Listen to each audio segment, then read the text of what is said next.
Hey, Matt. Evening, Daphne.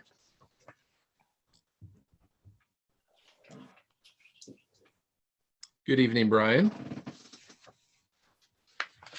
I had one trick-or-treater. You'll get more. No, they wouldn't be smart to come back here. The houses are too far apart.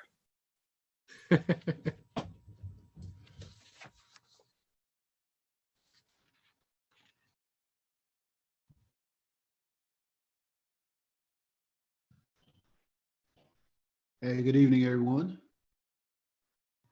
Evening, Brian. Hi, Brian. Hey, hey.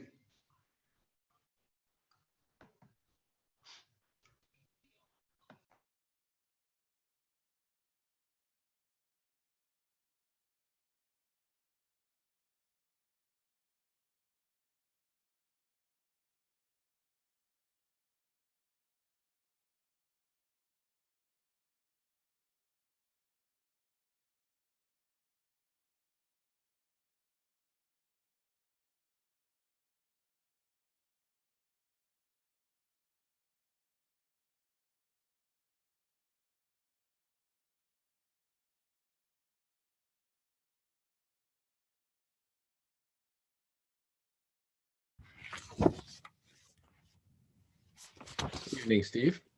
Hey, Matt. Hello, everybody.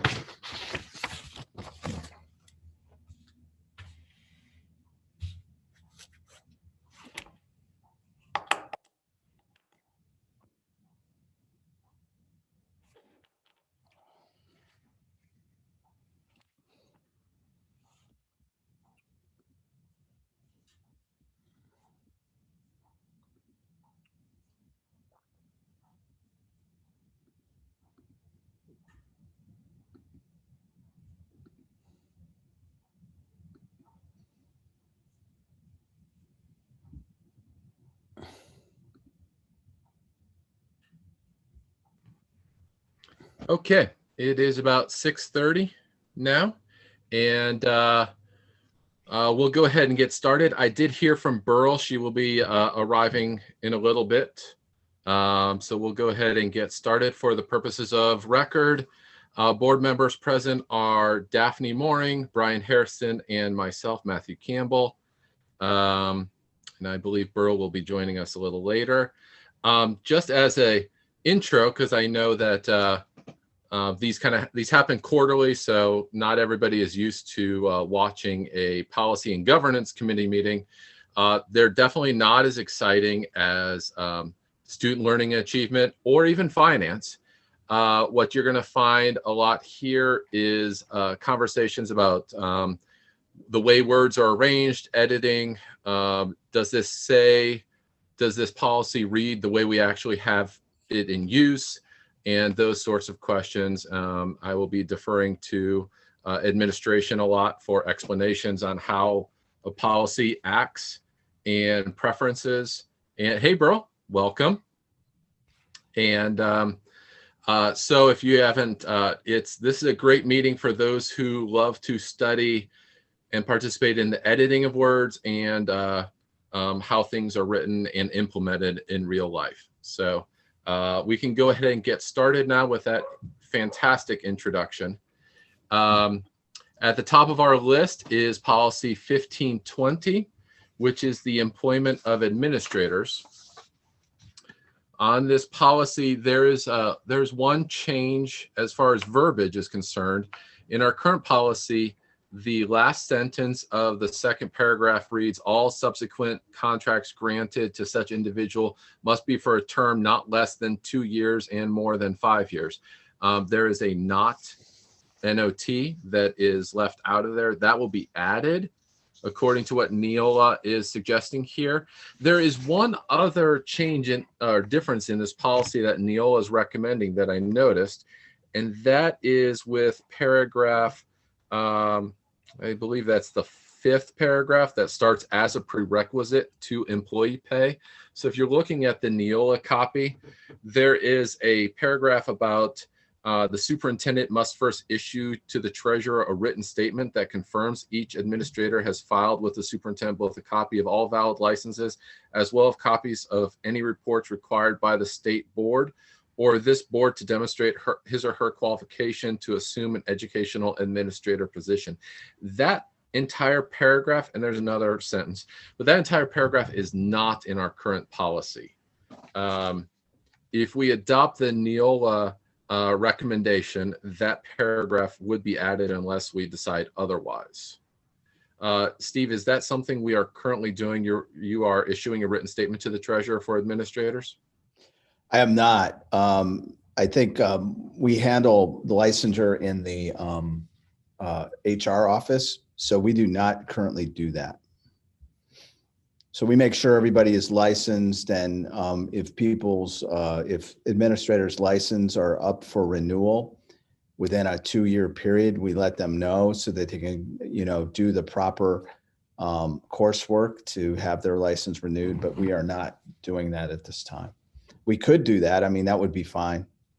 But we make sure in our HR office that their licenses are up to date. And Is there any reason to change? I don't think so. Other than an additional paper trail, it seems that the way we're currently doing it is within bounds and is working. Mm-hmm. So I can make a note to make sure we don't add that additional paragraph because we want reality to match what policy says. Yeah. So we'll just add the NOT not in the previous correction, but that is about it for this policy. Or anybody else want to comment on that?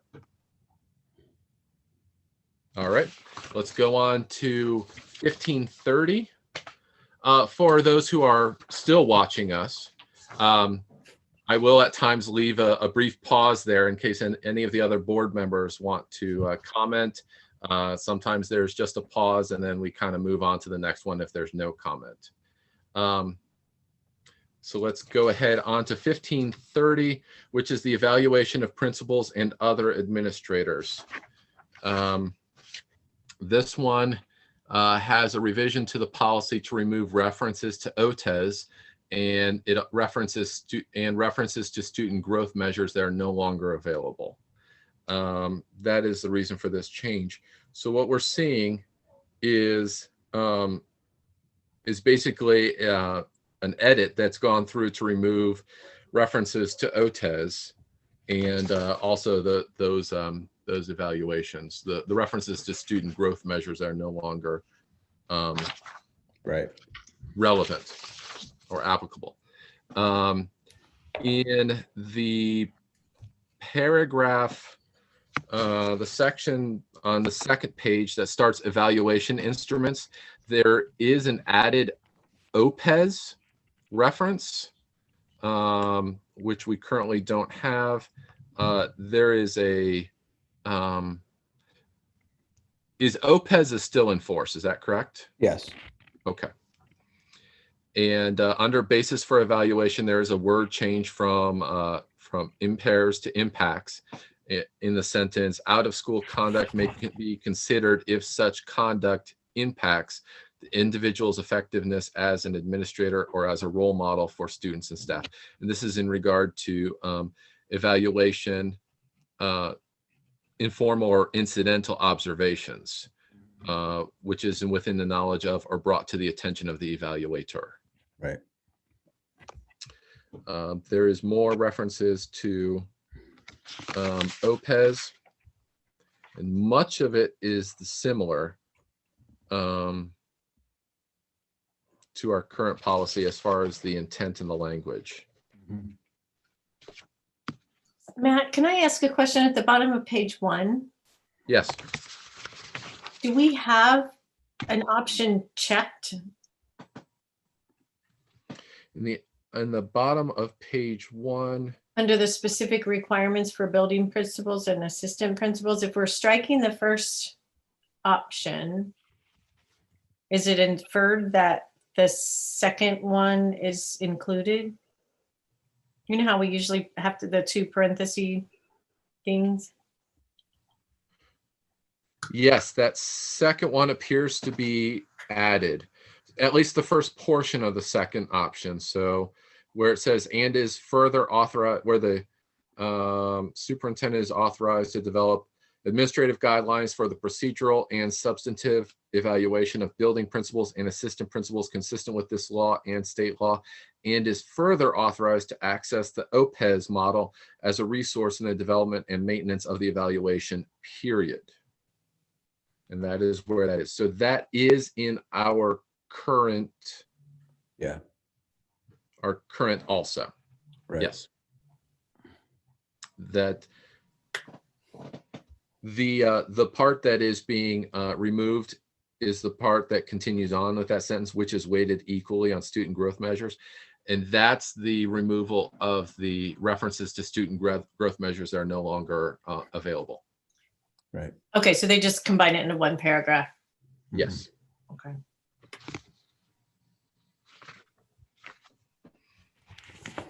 Okay. Are there any other comments or concerns regarding this one to send to the board for approval? Okay.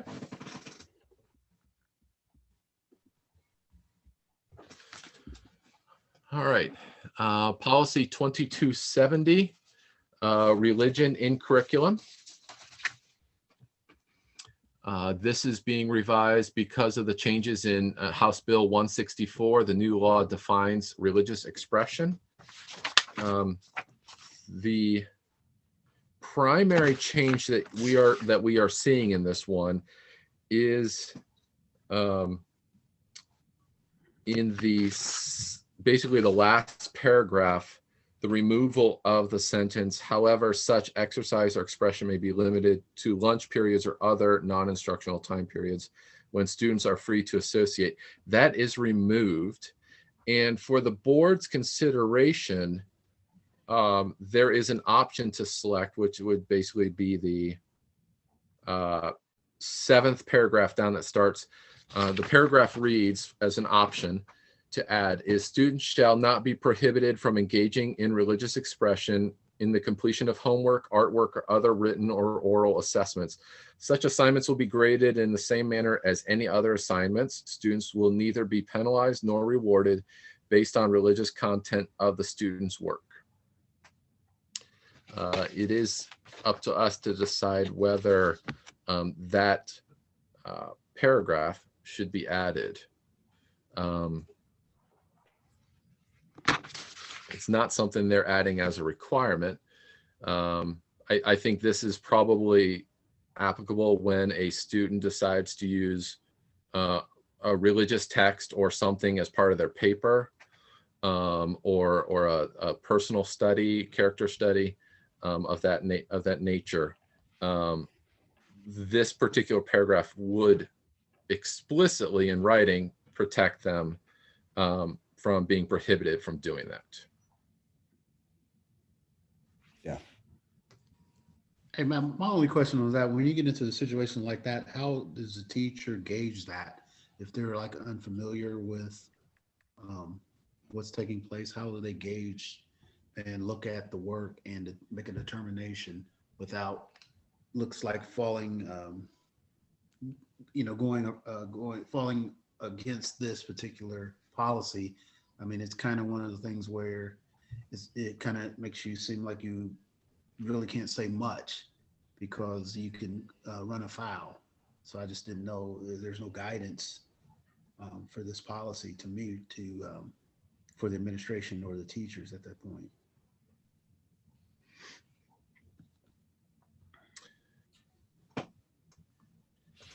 I read the instructions as that assignment would need to be graded in the same manner as any other assignment. But I think if I hear you correctly, Brian, it's basically if someone were to take a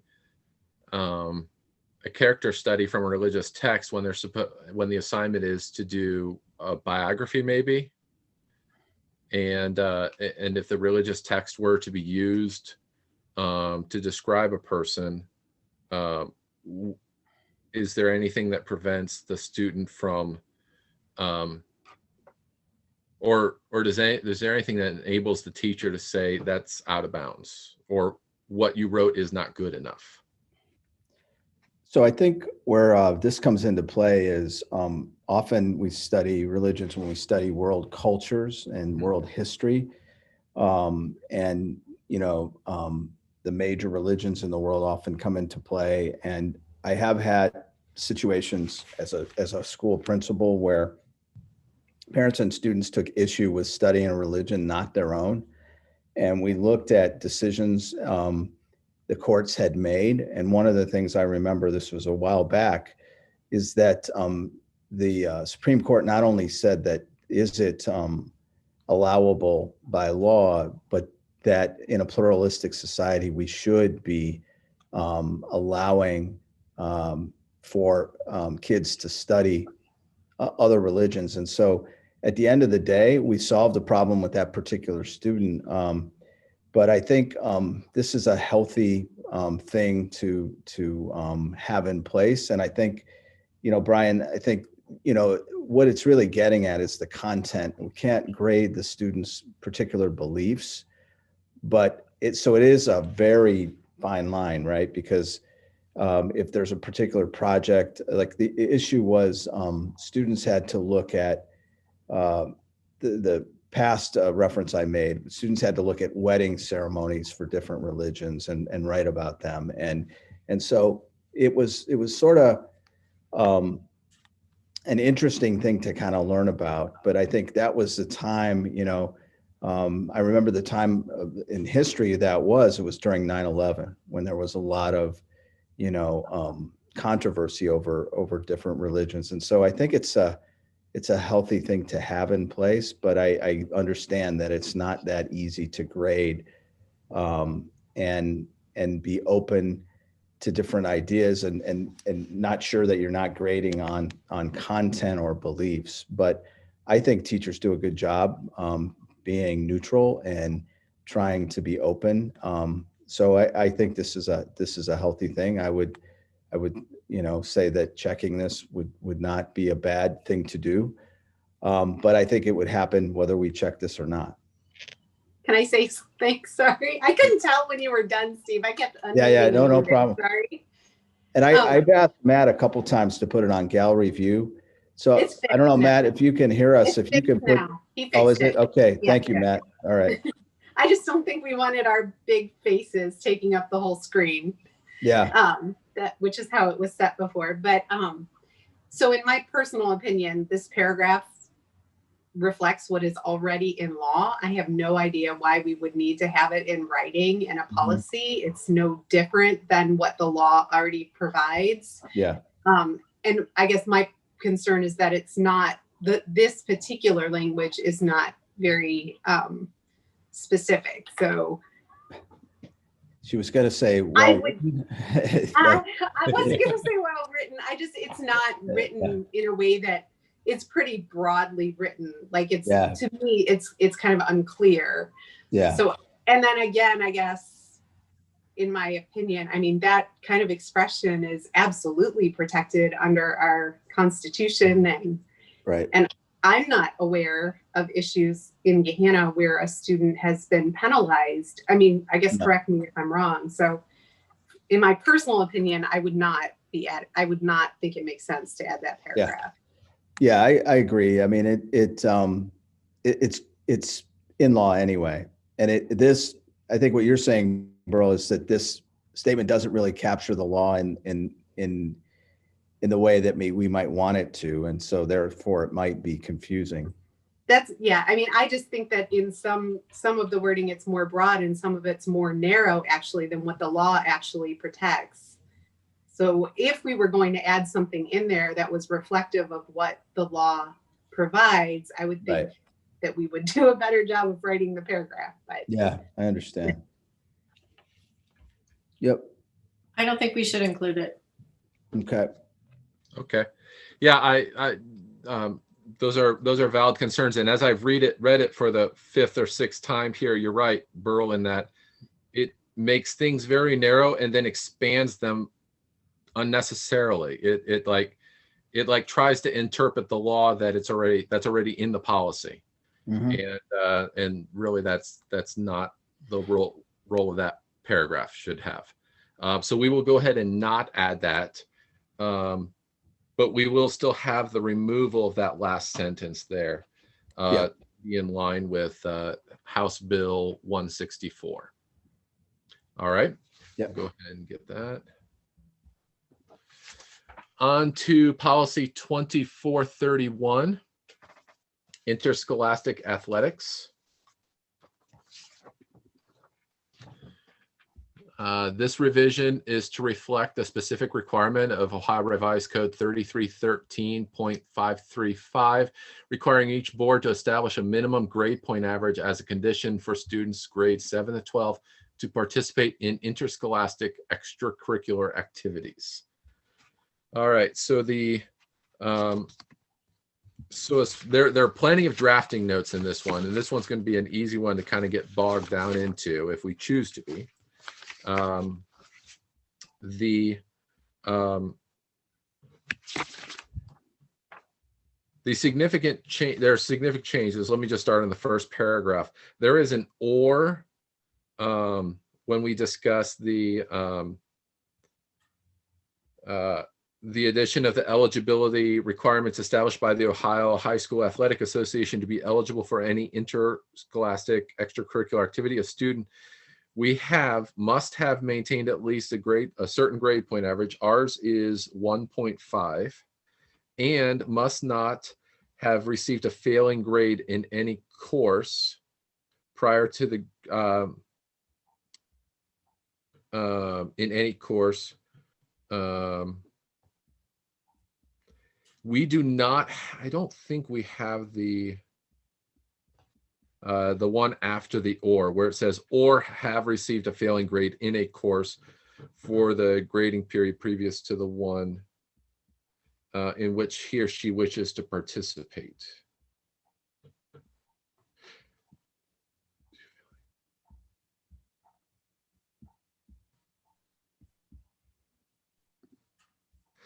Right, so the drafting note is also the board may adopt rules that include additional standards for determining eligibility, requirements for attaining re-eligibility. There's just a lot. Let me ask you, Steve, in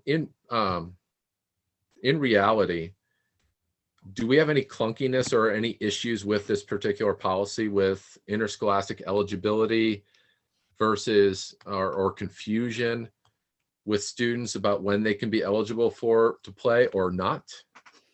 Well, I think with COVID-19 and the adjustments OHSAA has made to their policy, things are a little bit in flux right now. So what I might propose is to have before COVID-19, we didn't have any confusion. It was students had to take a number of courses and have a certain grade point average, and they were eligible if they passed the majority of those courses and they maintain that grade point average. I would propose, maybe tabling this, looking at how COVID-19 has changed things, and then bringing it back, sitting down with our athletic director, Kat Harris, and our middle school athletic director, Jen Henley, and our middle school and high school principal, and just going over this. I think it's much to help them understand it, and then maybe bringing it back, because I think things are a little bit in flux right now.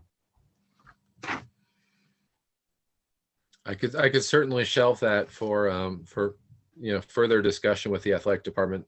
The other board members feel similar?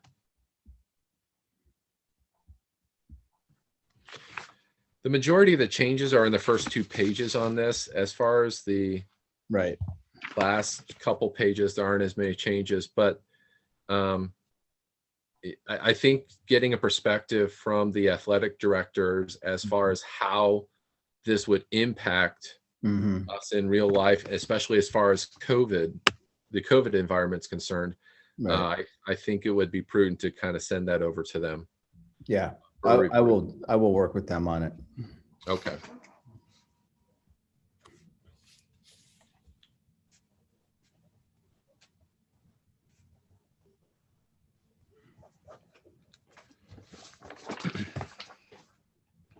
All right, policy 3124, employment contract.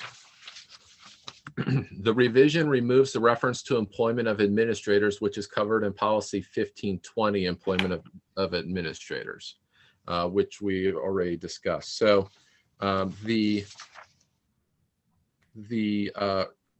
recommended from Neola basically removes everything from, is a very simple policy, which we'll end up reading if we accept the recommendation. It'll be the responsibility of the superintendent to ensure that all members of the professional staff execute a written employment contract in accordance with the legal requirements related to their position in the district. The superintendent is authorized to execute employment contracts for the board upon approval of employment. It's a straightforward, simple renewal. It removes. Am I saying this wrong? To me, they look very different. What they're removing, and you're right, Daphne, there is. Because ours doesn't talk about administrators. It says first and second year teachers. Yeah.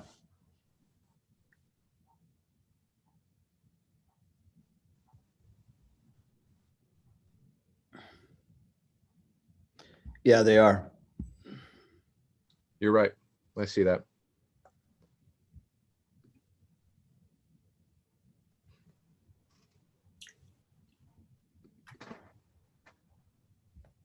Is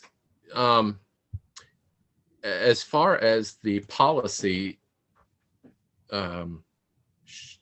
is it necessary for our policy to tell you how many first and second year teachers shall receive 1 year contract and part-time teachers should be granted a 1 year contract? And is that something you want to keep in the policy?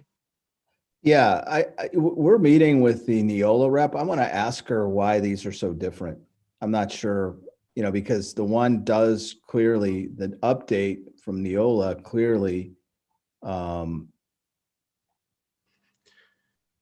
it's not even an update. It's an older one. Yeah, right. I think it's something something's not right, because the 3000s are supposed to be professional staff. That's right. I mean, I'm looking at, I had to go to our website. I think something is wrong with what maybe they gave us. Yeah, I think so too. So I'll make a note of that, Matt, and find out what's why that happened. All right, I'll make a note also that the Neola recommendation does not match up to what we had previously. Right.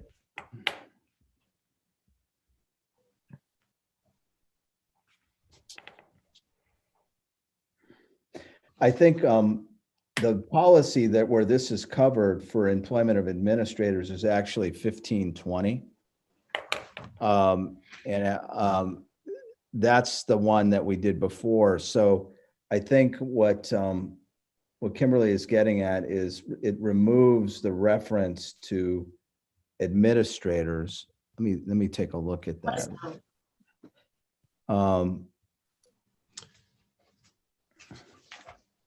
Right. What we're seeing here is it's striking out the reference to the administrators from the Neola recommendation, but that is not something we have in our current 3124. Right. Yeah. So let me table that and I'll ask them about that. Okay.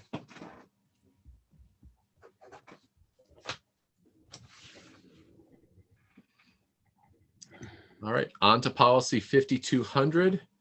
The revision is to include the definition of medical excuse and to provide some options for defining attendance in a remote or distance learning environment. The number of days, hours are suggested are offered only as guidance. Other numbers may be determined by the district. So this policy is called attendance for policy 5200. The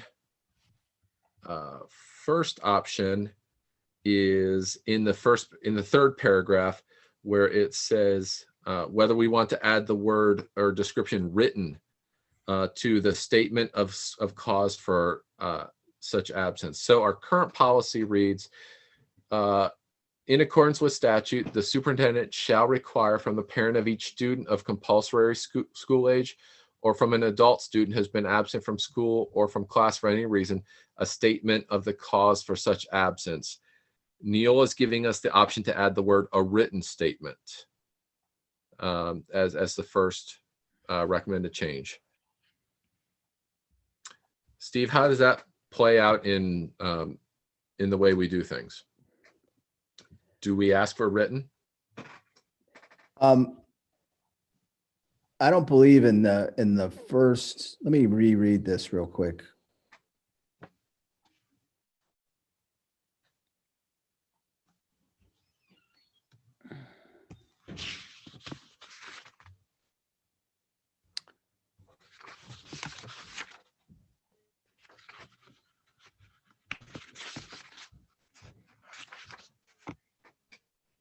I don't believe in the first instance we asked for written. Okay. So this would be a change, I believe. All right. And unless it's broken, I think we stick with accepting a verbal statement. Yeah. Yeah. The next change is the addition of item B in the fourth paragraph, where the reasonable excuses for time missed at school, we are adding the appointment with a healthcare provider. Those are all the changes for the first page. For the second page, there is a series of options before the section called contacting the parent, guardian of an absent student. There are 3 options listed there that are not currently interactive. I can briefly discuss that here. The first option that's not in our current active reads, the superintendent may excuse a student over 14 years of age from attendance at school for a future limited period for the purpose of performing essential work directly or exclusively for his or her parents or guardians. The second option to consider is attendance shall be taken at the beginning of every block period in buildings with block period based scheduling. Absences from a class block or period shall be accounted for to the nearest full hour. And the third option that we currently don't have in there is to add attendance shall be taken at the commencement of the school day in buildings with non-period based schedules. Attendance for students arriving late or leaving early must be tracked and recorded to the nearest full hour. Well, we have period-based schedules, so. Yes. Yep. Yeah. Question is, do we want to add attendance being taken at the beginning of every block or period? We don't currently have that in our policy. It seems to me something is that something that should be decided at the building level or the district level? We take attendance every period.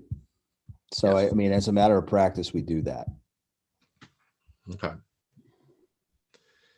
The question is whether or not we add it to policy, because it seems to be good practice, knowing where the students are, and that it lines up with whatever the front office has as far as dismissals is important. Mm-hmm. But there's Didn't a state law pass a couple years ago that would affect this, right? Mm-hmm. Yeah. So how do we make sure the law is congruent with what they're proposing? So we do it, and every school does it that I know of. And that law was a tragic thing happened in Northern Ohio with a student. And so I think we check this box, and it's a matter of practice. We do it anyway. And the time period for which we have to call parents when there is an absence is also a part of this. So I think we check this. How does the board feel about that recommendation? Burl? I was going to say something about something else, so I'll wait. Okay. It was one of the other boxes. I'll just go wait. ahead and talk about your other box, bro. Okay. Am I wrong? Is there I want to make sure I'm looking at the right document. Is there a box at the very top that says attendance need not always be within the school facilities? Is that it starts like that? Yes, and that is in our current active. Oh, it is. Okay. It is. Okay. That's what I wasn't sure of it, because it seems like it should be there, especially now. Okay, it is. All right. That's it. Thanks. Mm-hmm. So Steve, if I hear you correctly, you would want to add that attendance at the beginning of every period, but not necessarily the one at the commit. Obviously we don't need the one with the non-period based schedules reference. No, I don't think so. And the the addition of the one with student may be excused, or superintendent may excuse a student over 14 years of age from attendance for purpose of performing essential work directly. That is something we don't have in our current policy. I've actually never had that come up. It doesn't mean, it's not important, but be interested in seeing how you feel about this as a board.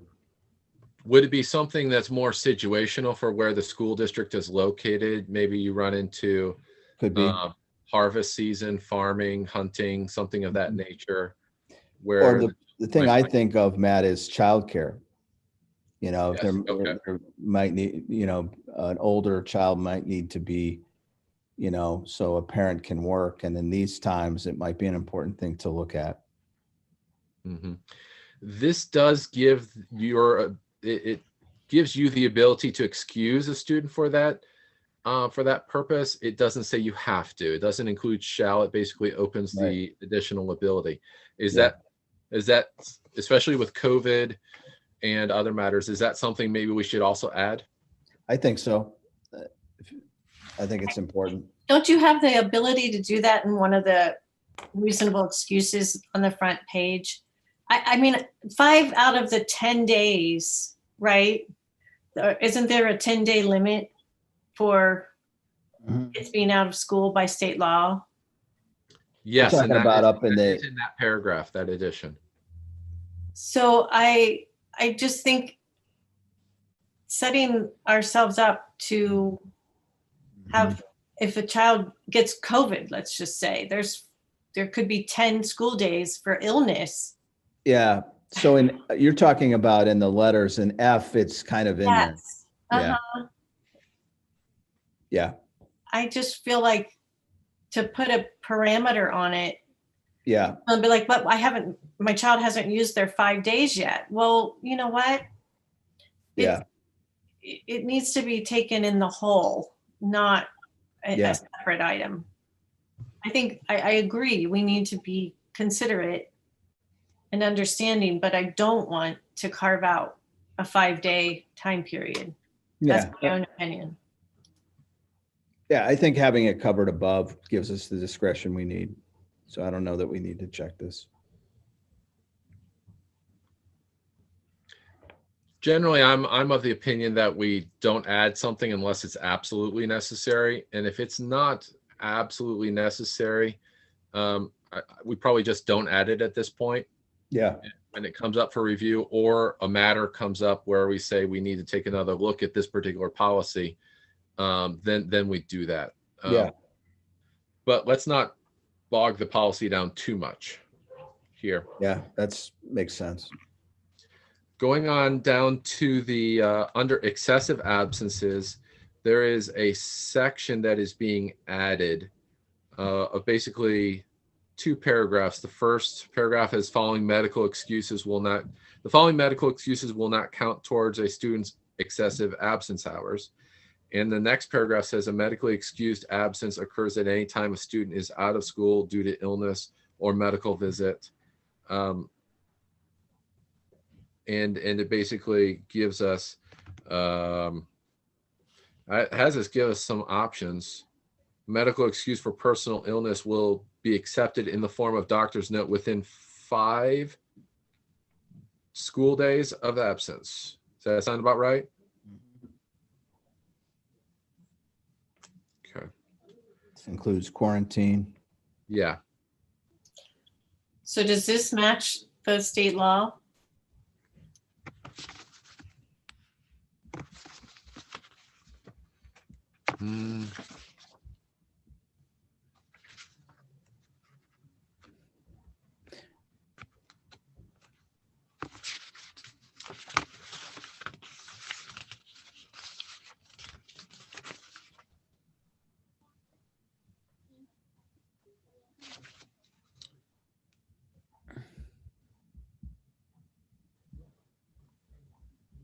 At the bottom, it says that it's encompassed in all these revised codes, but it's hard to tell which one.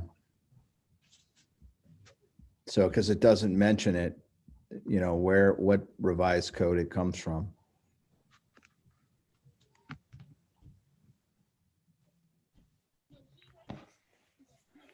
So I'm sure it's parallel to state law.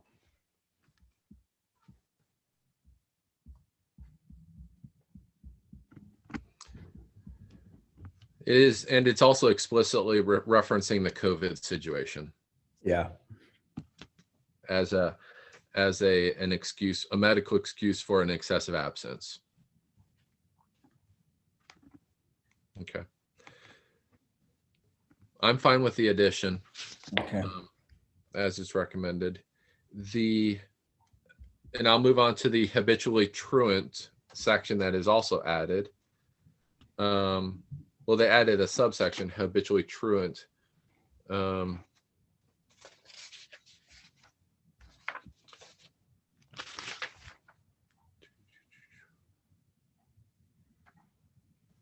I think they just added a title. They did just add a subtitle. You're right. You're right, Daphne. So subtitles. As far as the next addition in the section or something to consider is under absence intervention team. After the drafting note, the third paragraph has an option box in front of it. As part of the absence plan, the superintendent or principal in his or her discretion may contact the appropriate juvenile court and ask to have a student informally enrolled in any alternative or adjudication described in revised code 2151.27G. If we choose this option, we must develop a written policy regarding the use of and selection for offering alternatives to adjudication to ensure fairness. Again, I like to keep the policy simple. What happens when the absence intervention team gets involved, Steve? They develop a plan and they try to work with the family, work with the student to try to develop a plan to allow them, you know, some grace, but also getting them back in school, create goals. But it's mainly to loop families together so that they can, you know, problem solve about getting a student to come to school. And there's, you know, so it's all part of House Bill 410 that it triggered like formal meetings to, you know, deal with truancy and make sure. And there are actually some court things that can happen to a student. They can lose their license. They can lose other things if they don't come to school. So that's basically what happens. So would adding this be overkill? Sounds like. Well, I think what they're trying to do is bring it up to date for the 2021 school year and talk about, you know, remote learning plans and all this whole section here. I think it's probably important to add because I think attendance becomes kind of different and problematic when, you know, a kid logs on and maybe they don't show their face on the screen. And so we've had instances where students have actually logged on and you think they're on, but they're not turning their camera on. And the class ends and they're still logged on. And so it could mean that they weren't attending, right? And so I think this tries to deal with those kinds of things a little bit. If we were to logging off. If we add it, we're going to need to add a written policy regarding the use of offering alternatives to adjudication. Yeah. I don't see what you're seeing, Steve. I'm looking in the absence intervention team. The first. Oh, I thought we were talking about tracking remote instruction. We're talking about. Is it? Am I off base? Aren't we up in absence intervention team, that box that they added? Yes. I'm sorry. I got ahead of us here. No problem. Yeah, Daphne, we're still on page 3, that as part of the absence intervention plan. Is that a box that needs to be added, Steve?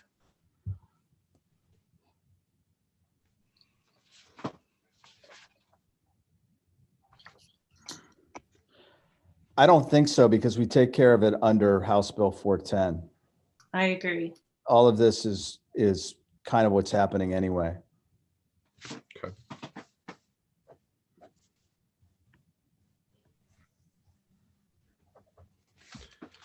All right.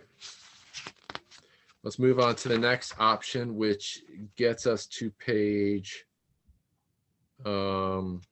actually, all the way to page 5 Yeah. of the proposed. And here we are, tracking remote attendance. This is all new. This section is all new for the 2021 school year, as Steve talked about. Yeah, very applicable for distance learning or remote learning, especially when, you know, item A, temporary internet outage. Yeah. Whether or not that's an absence or not, technical difficulties, malfunction, computer device issues. I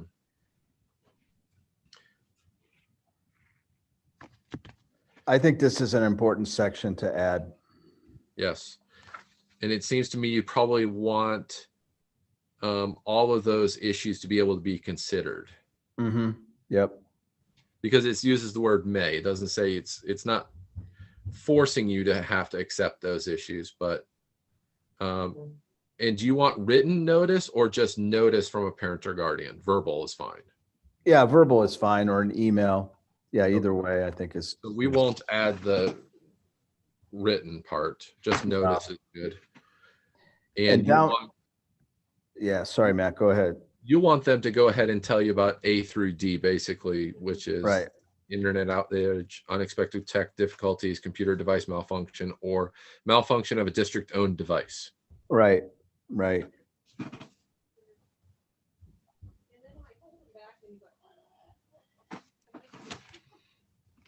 All right, and then the rest of it is basically additions. Yeah, and then there's a box in the last paragraph in green. A teacher may or should adjust the number of hours. I would say may. Okay.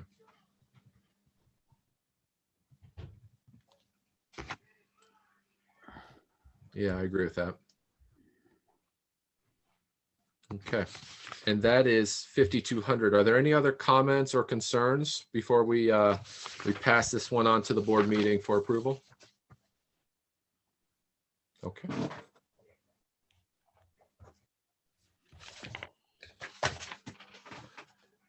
Policy 5517.02 is being deleted and replaced with policy 2266, non-discrimination on the basis of sex in education programs and activities. This is just a complete deletion. I did print out the entire thing, so I have all 6 pages crossed off. Let's see here, 2266.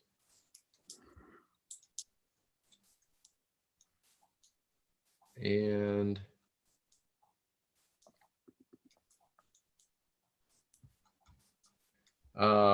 yes, 2266 was adopted back on August 20th of this year, so it is in force.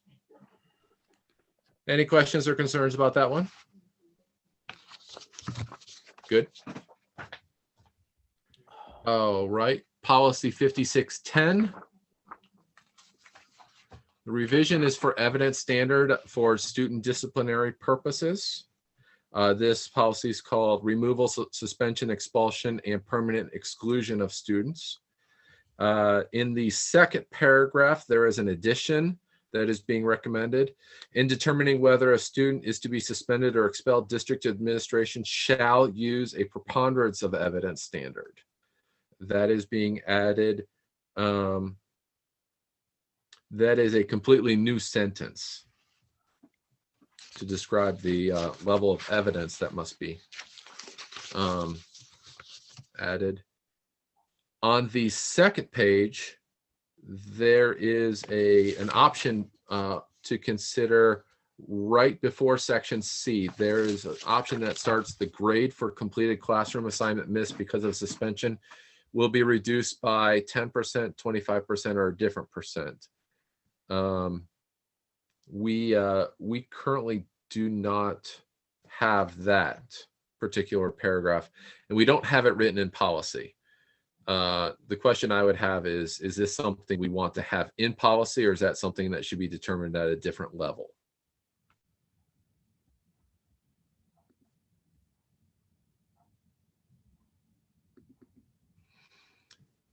I mean, as far as suspensions are concerned, if we're talking a 5-day suspension, it is really difficult to recover from 0%, a 0 on every single assignment for students. I'm not a fan of zeros. I'm more of a fan of a reduction due to suspension. I'd like to see that on a district level, but I'd like to hear from the other board members on whether or not that's our place.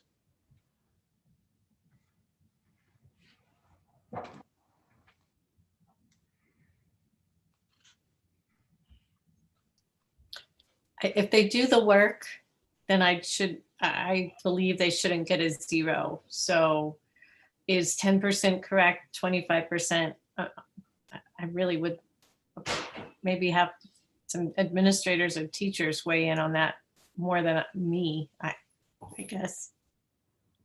Yeah, so I can take this back. I can tell you, what Matt said, not being a fan of zeros.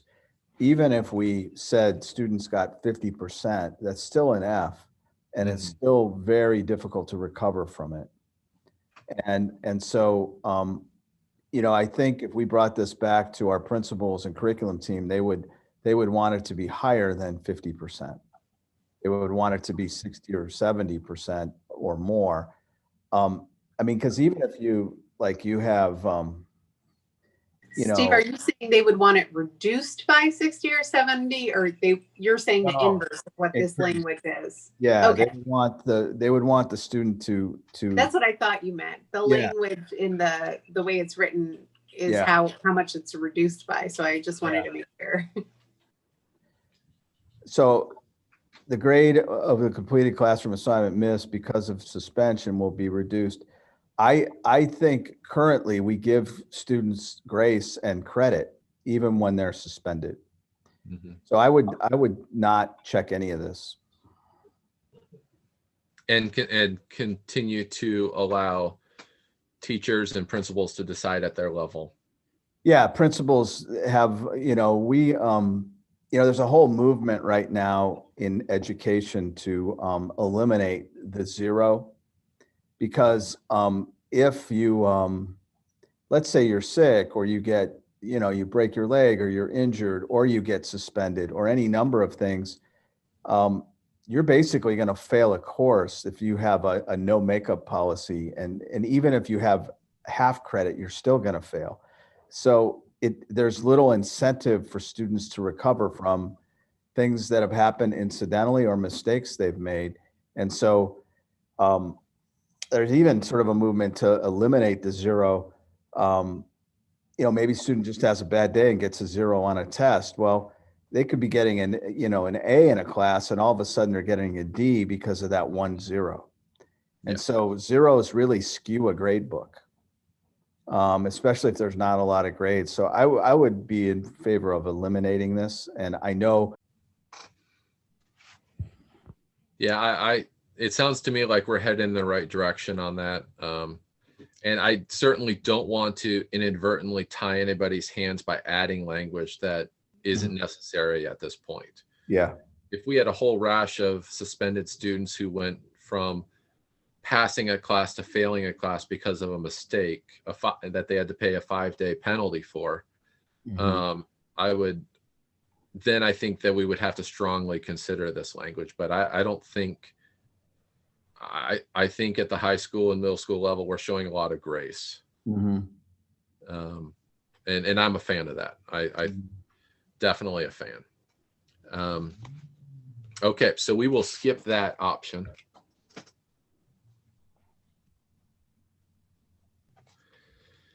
Under section or letter C, expulsion, there are 3 sentences that are added or as options. Under expulsion, it's sentences begin, when making a determination of whether or not a student will be expelled or permanently excluded under this policy, the superintendent shall retain all documents, electronically stored information, and electronic media created and or received as part of the investigation. Obviously, they want us to add that first sentence as far as defined in policy 8315. Do you need the additional definitions in those 2 boxes, Steve, or do you think that first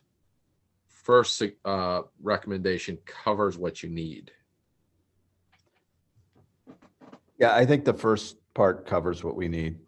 Okay. Because the second paragraph is basically a definition of what should be retained. And the other option gives us the amount of time it should be retained, no less than 3 years. Is that our current standard practice as far as holding on to that? Yeah. So if that's part of the law, we need that one, because I'm not sure. I know we retain records, and whether or not it's a public record or not, we work with our attorneys to determine that. So I don't think we need we need the first sentence. I don't think we need the second box, but I think we may need the third one.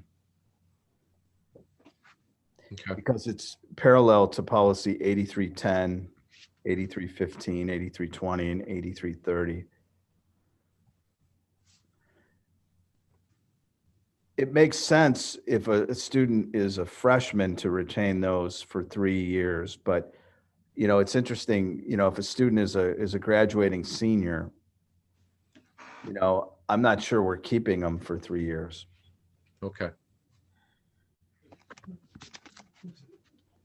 All right, let's go on. We'll go ahead and I'll suggest to add the first one and the third one. Yeah. Going on to the next page, under violent conduct, there is a new sentence, which is section 2, violent conduct. After the letter B, so under violent conduct, the sentence reads, if a student commits an act at school or other school property at an interscholastic competition, extracurricular event, or any other school program or activity, and the act would be a criminal offense if committed by an adult and results in physical harm to persons as defined in the revised code or to property as defined in the revised code, the superintendent may expel the student for a period of up to 1 year. That is a new clause, I believe. Yes. Yeah, it's already in the law though. So. Okay, so we'll just go ahead and accept that, of course. Yeah. Okay.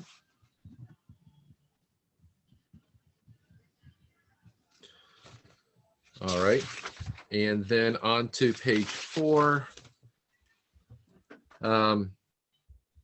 Under suspension or expulsion of students in grades pre-K through 3.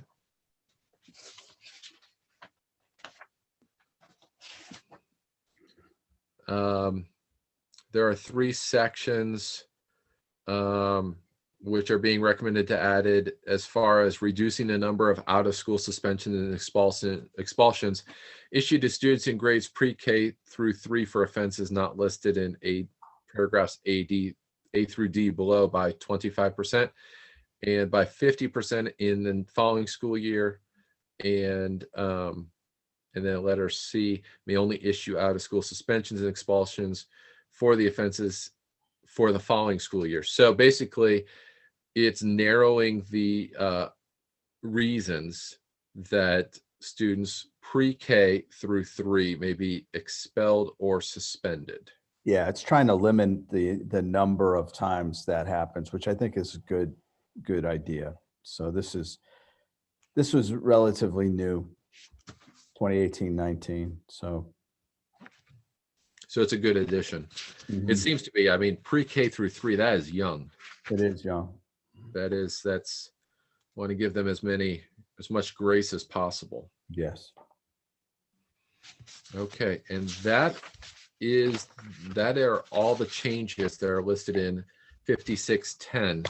Are there any other comments or concerns regarding 5610 as we send that to the board meeting for approval? Okay. On to 5611, which is due process rights.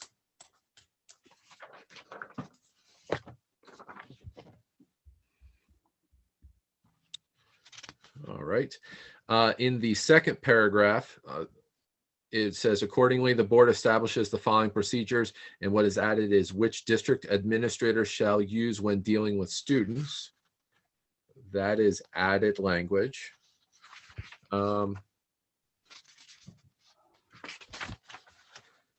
And then the other addition is when we get to the third page, the very last section, where it strikes out the old that's being removed. The superintendent shall ensure all members of the staff use the above procedures when dealing with students.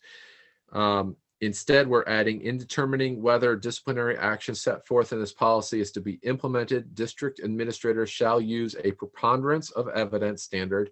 Further, any individual charged with making a disciplinary determination under this policy shall retain all documents, electronically stored information. And then we have those three, the definition, or the two, the definition of the word and the 3 years. So as we did the previous policy 5610, we will want to add that number of years. Mm-hmm.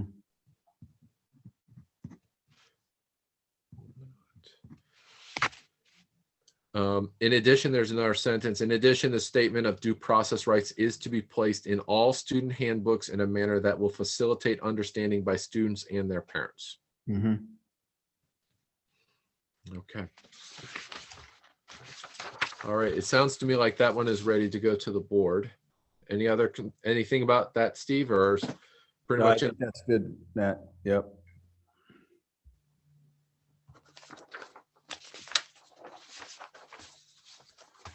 All right, policy 6144.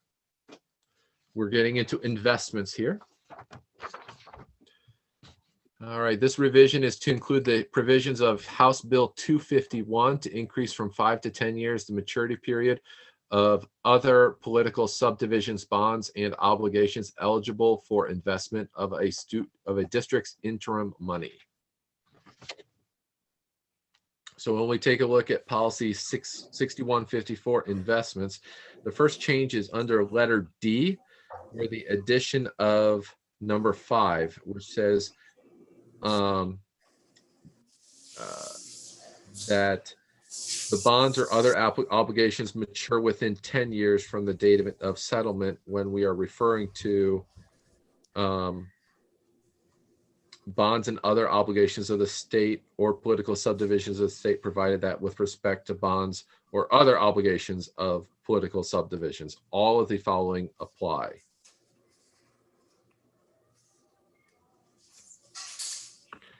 Mike? I don't have any issue with those. It's unlikely that we would be investing for that length of time in those securities. But we could potentially buy municipal securities for a shorter period.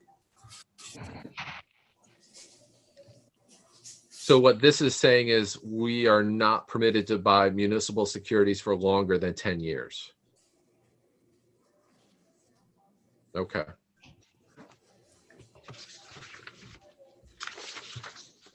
The next change is on page 2, after about midway down the page, where it starts, the treasurer shall prepare annually and submit to the board, the superintendent of public instruction, and the auditor of state on or before August 31st, a report listing each investment made pursuant to A and B above, during which the preceding fiscal year income earned from such investments, fees, and commissions paid in connection with the investment and other information required by the board, superintendent, and the auditor of state. Is this something we're currently doing, or is this in addition to your duties? That is not something I have ever done. Now I do prepare for, in my 10 years as treasurer, we've never done that in terms of supplying that to the auditor of state, but I do prepare for you on a monthly basis, a report on investments, and I can also provide to you the detail as needed. Yeah.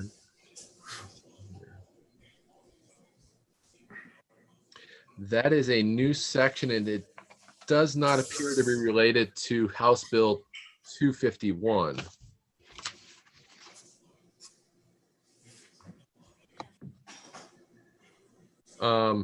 Again, I think that you and previous treasurers have been very accommodating in whatever reports we've asked for. I'm not sure if this is a legal requirement that's being added to treasurer duties. They don't have any notes here for this, do they? No. Well, we can certainly check to see if there is any legal requirement, but I'm not aware of one. And like I said, that's never been done before, in my experience. Okay. Other than reporting to the board. Right. And the auditors. I mean, to the extent the auditors do request, documentation relative to all investments, schedules related to investments, and that type of thing. Okay. Mike, will you go ahead and check on that? I don't really want to add anything to the policy if it's unnecessary at this point. Daphne, do you feel differently on that? No, I agree. If it's not a ORC requirement, why? I mean, we can ask for it any month we want. I mean, he provides it for us. Also, it's like they're really focusing in on what was the income earned and the fees and commissions paid in conjunction with investments. And I mean, even in our tenure, we've had the investment advisor come in and speak to us, right? So I think doing that and having them provide information is almost more important on a regular basis. I agree. All right, Mike, just let me know if that's a legally required statement. Okay. If it is not, we will leave it off. Okay. Okay.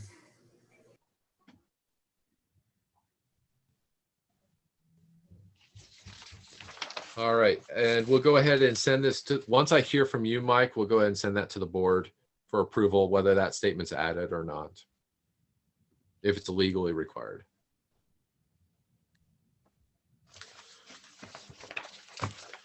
All right, policy 6152, the revision provides authorization to allow for online payment of fees, fines, and charges.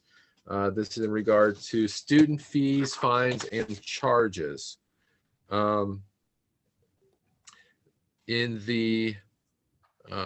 Obviously, they're recommending option 2, which is what we currently use. Actually, no, we are removing option 1, and they want us to select option 2, which starts, the Board of Education will provide the necessary textbooks and or electronic textbooks required by the course of study free of charge to its students. The board may charge fees for any additional materials used in the course of instruction. The board may furnish these additional materials free of charge to students determined to have serious financial need. Now, this is both in using may and not shall language. And that last sentence there, any waiver of fee shall be made pursuant to policy 6152.01. That is something we currently have there. The following section, the board will not charge a fee to a student who is eligible for a free lunch under the National School Lunch Act and Child Nutrition Act of 1966, is new. as is that additional option that starts that the board may nonetheless charge a fee for materials needed for a student to participate in an extracurricular activity, student enrichment program, or tools, equipment, and materials that are necessary for workforce readiness, career technical education training program that may be retained by the students after completion of the course. Just what is policy 6152.01? That is actually the following policy that we have in front of us, actually. Oh, right. Okay, right. We will get to that. That is in regards to waiver of school fees for instructional materials. So then why would we put that board will not charge a fee in this one? I wonder if we need the other one still, if we add this language. I was trying to figure out the same thing. I wonder if we had that 01 because we didn't have this language, but if we add this language, maybe we don't need 01. I don't know. Well, it looks like to me 6152.01 has a broader definition, like other good and just reasons, you know, whereas the reference in student fees, fines, and charges is very limited to the National School Lunch Act and student nutrition.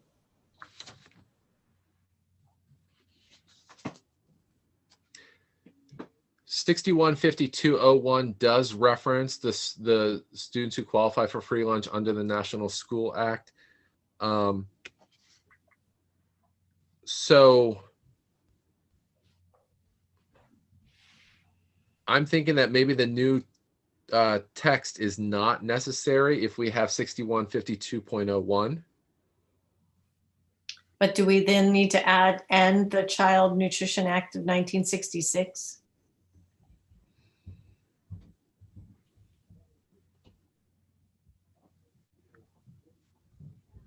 So you're saying just that first sentence of the addition?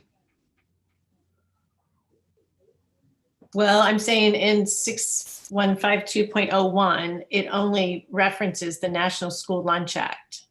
But what they inserted here has two reference points. I see, the Nutrition Act also.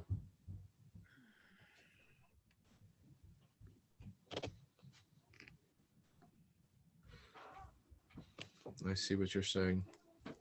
What about, doesn't when you're talking about other good and just reasons, isn't that a all-encompassing where it will pick up things that we may not specifically state or be stated? On letter D of 6152.01, Brian?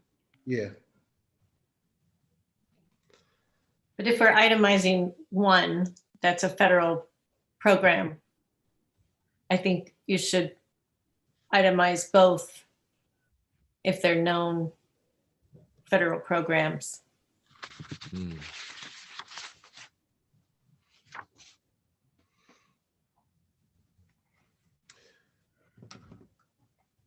If we add the paragraph, we would basically have both programs covered.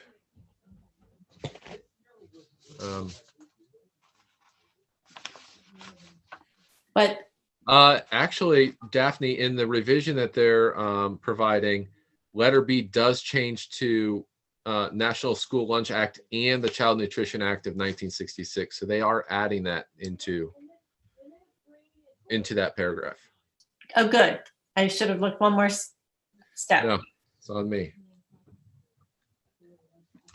So it seems to me that we don't necessarily need to add this language on 6152, where it starts, the board will not charge a fee to a student, because it's being covered in 6152.01. Right. I think all the waiver stuff should be in one policy, not spread over multiple. Agreed. Agreed. So we will not add that one. Let's move on to other changes in 6152. On the second page, there is a list of school fees do not include. We do not have that in our current list, a list of 1 through 5 on the under letter B. We also don't have the number 10 that's above that, the driver's education fee, because we don't do driver's ed. So the school fees do not include library fines, charges for purchase of class rings, charges for optional travel, charges for admission to school dances, and optional community service programs for which fees are charged, such as preschool or after school care recreation programs. I don't know that we've had an issue with people coming to us and asking if these are fees or not. Steve, have we had any issue with people complaining about these fees or costs? Not that I can think of. No. Okay. All right. Unless there's a strong reason to add it, generally we don't want to add it to create additional burden into the policy. So we will not add that.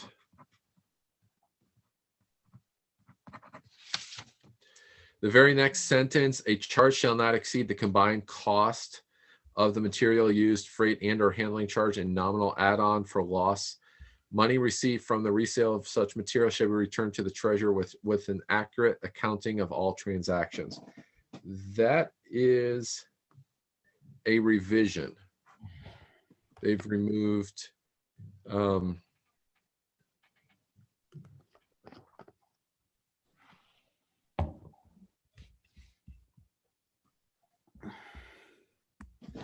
the change of the revision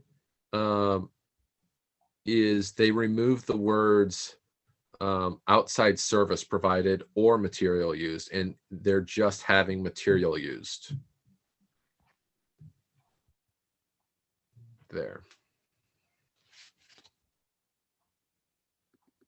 That is the only change. So it's actually a narrowing of the policy rather than a broadening of it.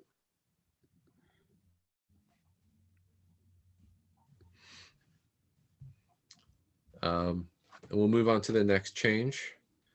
Under fines, we are currently using option 1 and not option 2, which is much longer. We're currently using any fines, fees, fines, or other charges collected by members of the staff shall be turned into the treasurer within 1 business day after collection. Option 2 gives more guidelines onto that deadline and how to safeguard charges collected by more than 1,000. I guess this would come into play when we are collecting tickets, football games, things of that nature. Those aren't fees. Oh yeah, you're right. These are fines. Wow. Okay. So all fines would need to be turned into the treasurer within 1 business day. I'm fine with keeping that. I think that's important to keep that. All right. On the final page, we do have the in accordance with revised code 3313-642 about the failure of fines and fees. We do have that one. The paragraph following that, which has a checkbox, is something they're asking us if we want to consider, which basically says, for the convenience to families, the Board of Education may enter an agreement with 1 or more credit card or online payment processing vendors to facilitate online payment of fees, fines, and charges. Is that something we should add? Add it. Okay. Mike, do we currently have that in place where people can use credit card online? We do have online collection. So, and there are fees assessed. So yes, we would want to add that.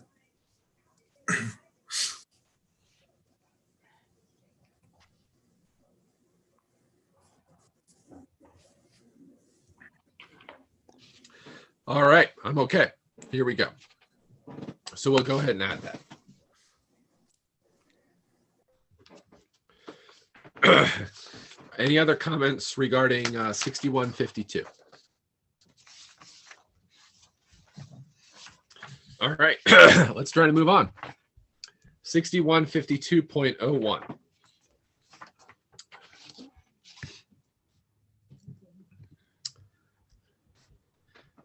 This is in regards to the waiver of school fees for instructional materials.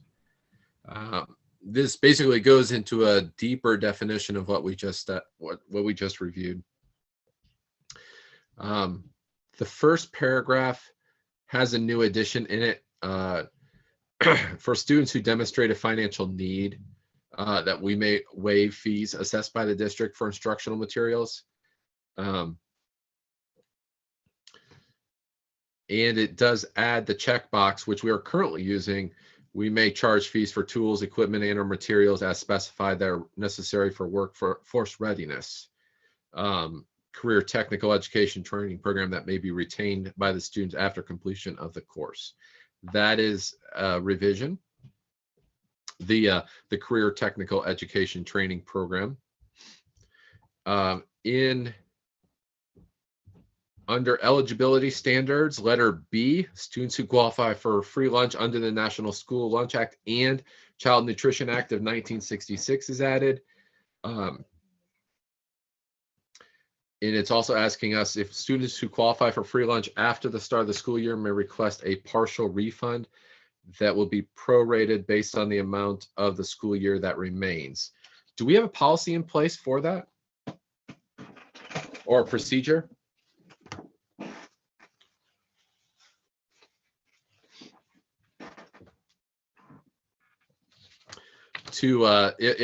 Or do we run into that situation where student begins paying for lunches and then finds they're eligible for free lunch and we issue a refund based on what they paid previously?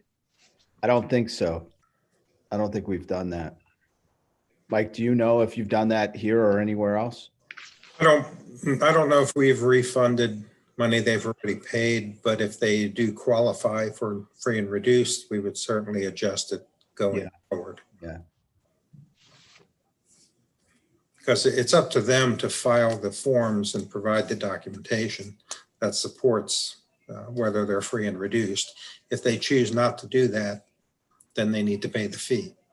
Yeah, I will say that Linda and Bev here really work hard to get the word out and make sure families are aware. Sometimes you have situations where there might be English as a second language or things, barriers that people new to our country, but they work really hard to translate things and to make sure that people know they have the ability to. And one of the things, like in the spring, we had around 350 kids picking up meals. And now it's, I think it's up near 700. So the word has gotten out. So yeah, we want families to know about this, and we're very proactive in trying to find them. So, but I've never heard of, Matt, us refunding if people qualified they didn't know about it. I think it just starts when they sign up.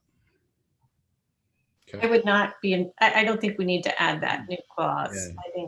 I think procedurally it would be very difficult to manage. Yeah, I think that's right.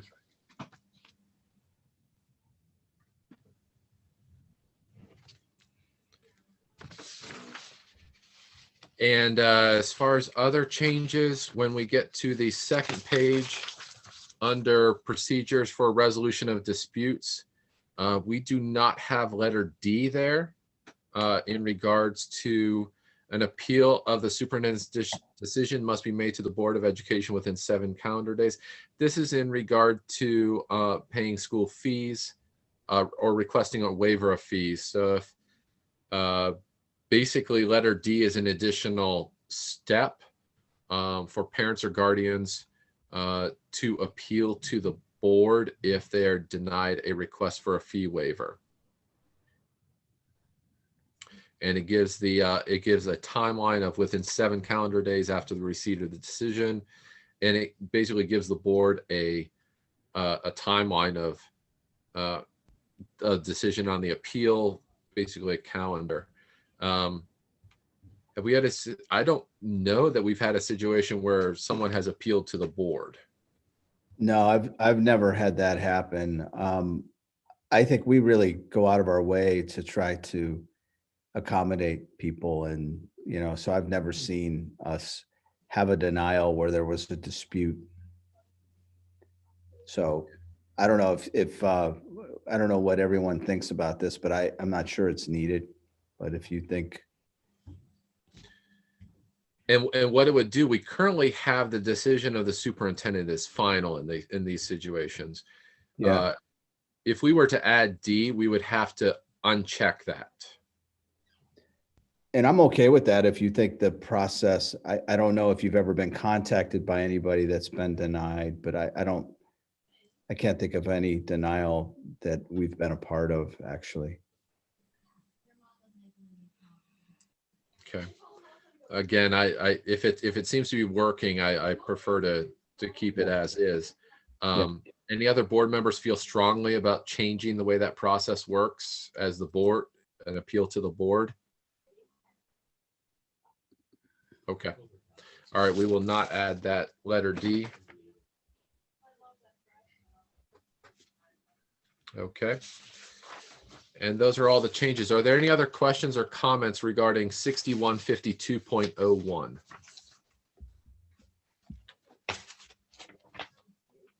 Okay. Moving on to 6325, the procurement of federal grants or funds. This revision is to reflect the statutory language of ORC 3313.843 that allows for the purchase of services by a district from an educational service center pursuant to the authority of the Ohio Department of Education. So, in regards to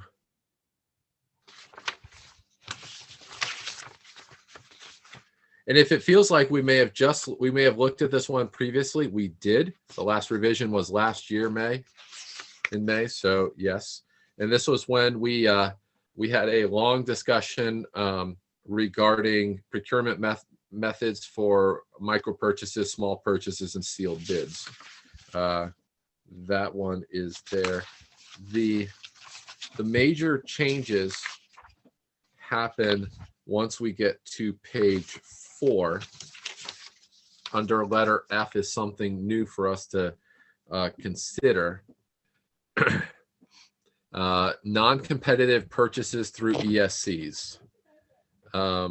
It's something that they're recommending we add to stay in so it stays in alignment with 3313.843. That we may enter into a contract with an ESC that authorizes the ESC to make purchases for supplies, materials, equipment, and/or services, or delivery of services on the district's behalf. So basically we're able to ask them to do these things on our behalf. Are these most often done when we're pooling purchasing so that we can aggregate for a better price? And is that pooling or the aggregation wording in here somewhere? I think we haven't necessarily used them to procure equipment or supplies. We typically use them for services, substitutes, aids, and other types of services. To the extent we can use the ESC to maybe achieve some efficiencies and lower costs, I think this is a good thing to add. It doesn't require that we use it, but it's a good option to have. Yeah, sometimes they can get a better price. Like districts use them for third-party platforms for learning. They can get a better price on things like that. Yeah, we even have a couple subscriptions or something through them. Yeah. Right? Yes. You can get a better deal sometimes. But don't they competitively bid it before we join in the aggregation? I don't know that they competitively bid it, but they go to vendors and they say, look, we have 50 school districts that, you know, majority of them will want to use this. Can you give us a better price? There are consortium, Mike, I forget what they're called, where it's interstate sort of collective state bid price where you know, ESCs really aren't involved in that. You know what I'm talking about? Like if you wanted to buy carpet or windows or, you know, some sort of, where buses work that way, right? Yeah, I don't believe we've used those in the past, Mm-hmm. but yes, they do exist. Mm-hmm. All right. Can we get some more information on it? I mean, we're spending our taxpayer dollars. So to sign on to something that's a non-competitive purchase that could be substantial, I'm not totally comfortable with. And maybe I just don't know enough, right? Maybe what that means, let's table this maybe and think about it. There are certain things that are state bid prices, so you don't have to bid them competitively because the price is accepted as a low market price, but that doesn't mean you can't go lower than the state bid price, and you can do it for lighting and carpeting and all that kind of stuff. So I think Daphne, it might be good for us to table this and look into it a little more. Try to understand more what they mean by non-competitive. I would appreciate that. Yeah. Okay, let's do that.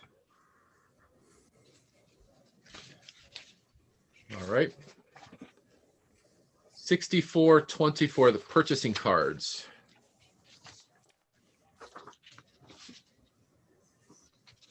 The recommendation that Neola gave us is a total revision from what we currently have. The language has, they've changed all of the language on it. The reason is it's being rewritten to reflect significant changes in the structure of the purchasing mechanism and to provide the appropriate structure and security for the use of same. So basically, first of all, do we use procurement cards, Mike? Or to what extent do we? We do have credit cards that are used. We do have cards for fuel and that type of thing that are used. So it is something that's controlled. You know, I'm not a huge fan of having cards, so we typically control access to those. So people are not carrying credit cards that they can use, you know, to buy district materials and supplies. So it's basically given out on an as-needed basis. We have seen more and more activity going through Amazon, which is something we need to, I also think, look at, because Amazon may be convenient, but I don't necessarily think it's the best price. So there's, you know, more activity, I think, that needs to be, more auditing that needs to be done in the area. But yes, we do use credit cards. I tend to remember Christine talking about changing practices with regard to the purchasing cards. Does anybody else remember that? And maybe the policy just didn't get updated when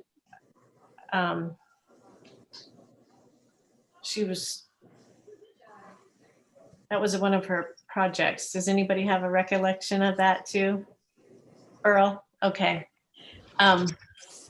So, and maybe we just need to have somebody look at what the administrative guideline is for those cards to see if it dovetails into the policy. Because I think that was redone to match whatever the ORC changes were. Okay. I think you're right, Daphne, because I mean, this new recommendation gets into the bank, what the bank's requirements are, what purchases need to be limited to. I mean, the language can get really restrictive.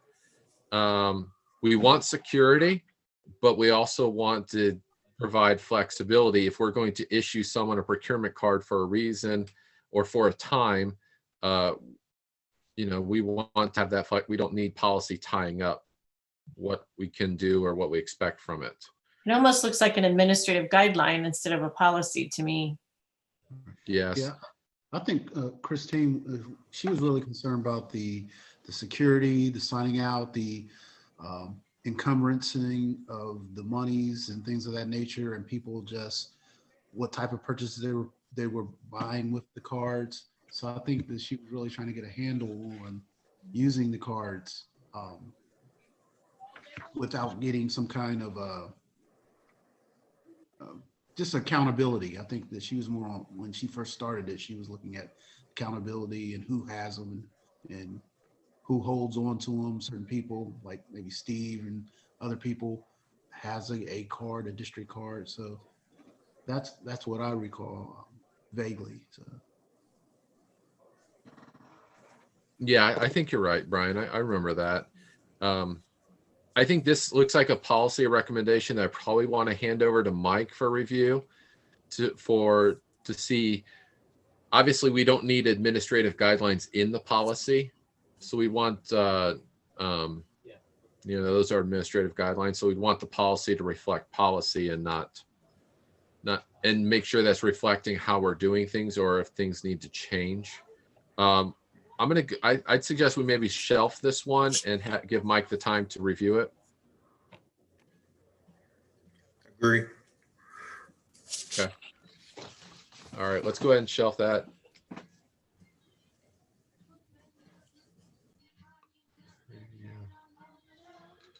All right.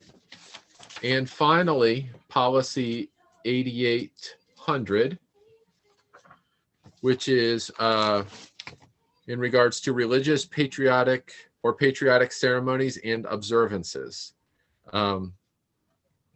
This particular recommendation has a couple changes, 2 changes.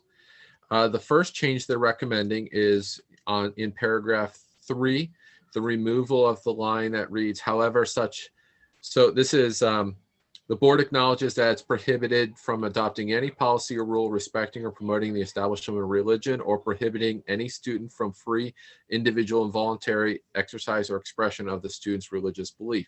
And what it's removing is the sentence, however, such exercise or expression may be limited to lunch periods or other non-instructional time periods when the students are free to associate.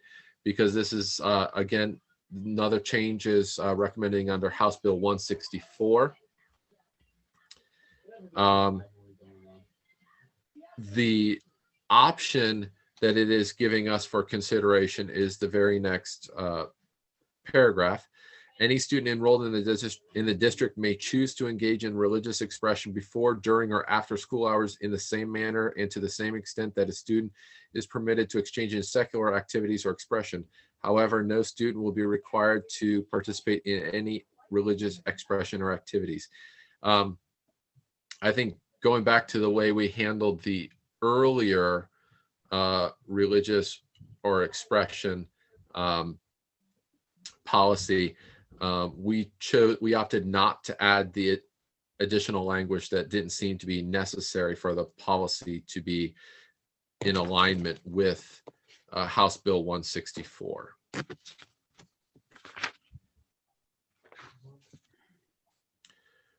Do you guys think this addition or this option kind of falls under the same category, the same regard? I think it's kind of covered under the law, right, Burl? I mean, it's already like the last one, so. Yep, I agree, Matt. Yeah. Okay. All right. So we will not add that additional option. We'll just go ahead with the revision that removes that sentence in paragraph 3, right, and to be in alignment with House Bill 164, but we won't add the additional language that is unnecessary. Yeah.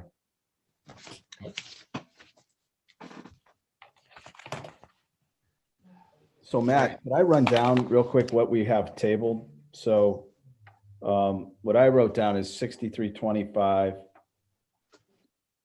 3124, 2431, and 6424, the procurement one. I agree. Yeah, that's what I have. All right. All right. That is the last of the policies. Are there any other comments or discussion from the board? All right.